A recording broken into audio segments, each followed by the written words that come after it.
Estamos de volta. Eu quero apresentar para você a nossa convidada de hoje, a Andréa Vermont, que é psicanalista, doutora em neurociências, falando para a gente hoje sobre essas crises cada vez mais comuns de pânico e ansiedade. Antes de voltar com as perguntas aqui dos meus amigos, Andréa, ansiedade e pânico são diferentes? Um pode levar ao outro?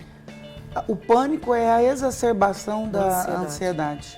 A ansiedade, ela vem por anos, como ontem o Wesley relatou, e de repente, quando ela chega num nível de exacerbação, a pessoa começa a ter crises de pânico. Eu falo que você imagine uma alavanca de um sistema de alerta numa fábrica. Existe uma alavanca e ela diz, durante um incêndio ou alguma situação de emergência, quebre o vidro e puxe a alavanca. A crise de pânico, a ansiedade está ali. Quando se quebra, o pânico é a quebra e o levante da alavanca. Só que essa alavanca não desce mais, se não for com tratamento. Então, a pessoa vive em estado de alerta, como se a fábrica estivesse pegando fogo. Eu digo para meus pacientes, agora o trabalho é conseguir baixar a alavanca para o seu corpo entender que ele não está em perigo, para a gente depois vir tratando e devolvendo a qualidade de vida. Eu acho muito forte isso e eu falo isso o tempo inteiro. A ansiedade rouba a sua alegria de viver. A pessoa sobrevive com medo de morrer o tempo todo. E a vida é curta? Né? Se nos é roubado isso, como é que fica? Deixa eu trazer algumas pessoas que estão participando aqui comigo. Olha, estou tratando de uma ansiedade cumulativa, né? E aí ela falou que, numa das crises, ela falou que achava que estava infartando. E um detalhe aqui da minha amiga Jane, ela falou o seguinte, eu sempre achei que fosse fortona. E aí teve essas crises. E o primeiro sintoma foi o formigamento nas mãos. Eu achei isso porque a gente acha que dá conta de tudo, né, André? Esse é o grande problema de quem adoece mentalmente, né? Não são pessoas com excesso de fraqueza, são pessoas com excesso de fortaleza. São pessoas que seguram muita coisa o tempo todo. São pessoas que acumulam funções. Cuidam da mãe, cuidam dos filhos, cuidam do esposo, cuidam da vida profissional, se preocupam com a sustentabilidade. E aí essas inúmeras pontas vão ficando muitas e as pessoas não conseguem cuidar de tanta demanda. Falando um pouco de ansiedade, e a gente se percebe ansioso, quando você percebe que você tem muita demanda durante o dia, e isso começa a te deixar irritado. Você tem N coisas para fazer, e é como se você dissesse assim, é muita coisa para pouca Mônica.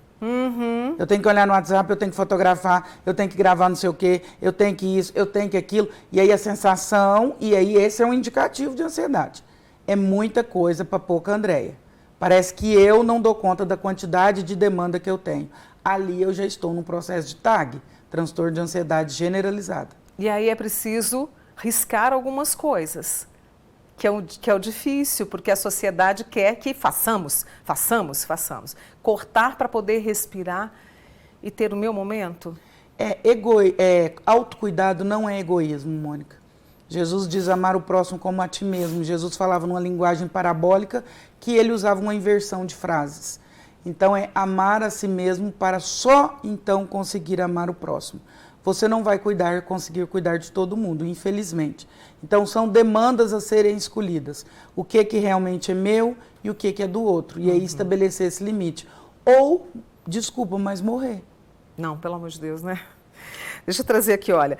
Tem uma amiga nossa que está perguntando o seguinte, a Elânia, a menopausa pode contribuir para essa ansiedade exacerbada e as crises de pânico? Ela falou, Mônica, eu sinto muito medo à noite, não saio de jeito nenhum. Com certeza, porque a ansiedade, eu brinco que ela é uma festa rave hormonal. Você tem uma festa rave hormonal. Os hormônios sobem, alguns abaixo, alguns... Aí nós vamos falar de suprarrenal, nós vamos falar de hipófise, nós vamos falar de estradiol. E aí essa alteração hormonal, com certeza, ela vai propiciar um aumento na crise de ansiedade, sim, com certeza. E aí tira tudo, tira o sono, tira a disposição. Tira o sono, tira a libido, tira a disposição, abaixa a testosterona. A Solange, ela perguntou o seguinte, está fazendo acompanhamento, está fazendo tratamento há 2 anos, toma remédio para ansiedade, mas está se sentindo assim. Quando se entra no tratamento, demora-se um pouco para equilibrar, Andréia? Não deveria. 2 anos é um tempo mais do que viável para que a gente possa estabelecer, retornar com a qualidade de vida. Eu costumo pedir para os meus pacientes 3 meses de paciência para a medicação, ajustar, e depois alguns meses para a gente ir trabalhando as questões. Só que também eu digo o seguinte, você não demorou uma semana para entrar em crise de ansiedade. Foram anos de acúmulo. Como o Wesley disse ontem, tem 20 anos de carreira. Então, o que você adquiriu em 20 anos, você não resolve em 2 meses. Mas 2 anos já teria que ter sido reestabelecida a qualidade de vida. Precisa de uma reavaliação, tanto da técnica abordada quanto da medicação. Eu tenho uma amiga minha lá de Patrocínio, a Sandra, aniversário dela hoje, André. Oh, parabéns, Sandra. Deus te abençoe. Um beijo para você, parabéns e celebre o seu dia com o melhor, tá? E aí ela me contou algumas coisas aqui. Ela está fazendo terapia, teve que se afastar do trabalho, toma medicações fortes. Aí ela quer saber o seguinte, a pessoa pode ter TAG, né, que é o transtorno de ansiedade generalizada, TDAH, depressão e pânico ao mesmo tempo. E ela traz outra questão, meu trabalho exige muito de mim, trabalho com cliente, vendas, metas, então olha como é depressão. Complexo. Pode tudo?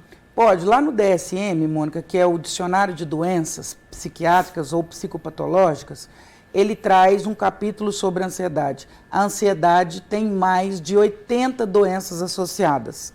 TDAH está associado à ansiedade. TOC está associado à ansiedade. Compulsão está associada à ansiedade. A ansiedade ela é um compêndio de doenças. Então, nós estamos falando que ela tem TDAH, que ela tem ansiedade, que ela tem a exacerbação da ansiedade, que é o pânico. Está tudo certo. Tudo isso é ansiedade, está no mesmo capítulo. Em geral, a ansiedade vem acompanhada da depressão. Não há crise depressiva sem um fator ansiolítico e não há crise de ansiedade sem um fator depressivo. Então, está tudo dentro do prognóstico esperado para a evolução da doença. Precisa se tratar, senão a doença vai evoluindo para outros níveis. A Andréa vai ficar com a gente mais um pouquinho, daqui a pouquinho nós vamos falar sobre esses caminhos para o tratamento, tá bom? Mas deixa eu trazer a preocupação de uma mãe. Ela tem um filho de 18 anos que perdeu a vontade de fazer tudo na vida dele. Questiona o tempo todo que não vai conseguir viver porque está esgotado. Isso pode levar ao pânico? Tão novo, meu Deus do céu. Essa é uma ansiedade acompanhada de um processo, essa é uma depressão acompanhada de um processo ansioso. Precisa de uma Precisa atenção, de ajuda. Né? Precisa de ajuda. A gente ouve relatos, Mônica, do tipo no consultório. Eu não tenho coragem de tirar minha vida. Eu queria nunca ter existido. Nossa. Tirar a minha vida é uma responsabilidade, porque ela não é mais minha. As pessoas vão sofrer se eu tirar a minha vida. Ela não é mais minha, ela não pertence a mim. O que eu queria era nunca ter existido. Existir para mim é um peso. Eu detesto existir. Eu estou sem palavras diante disso, porque a vida é um dom tão maravilhoso. Para quem não está adoecido, né? Para quem não está adoecido. Né? O cérebro ansioso, ele é um cérebro adoecido.